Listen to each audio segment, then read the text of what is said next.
kincsem, ez a dédmamád legféltettebb ereklyéje volt.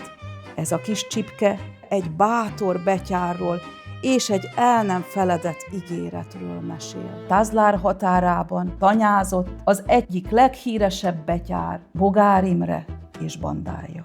Amikor szükségük volt valamire, azt nem a szegényektől szerezték be.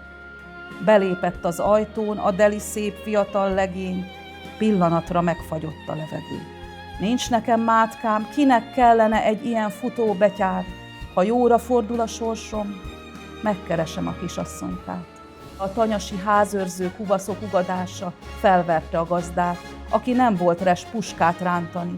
A hidat maguk után felperzselve rázták le az üldözőket. Itt a 21 tinó. Visszahoztam, ahogy ígértem, kisasszony. A lány könnyezve vette át a zsebkendőt. Amíg élek, a szívem csak önért fog dobogni. Ígérem.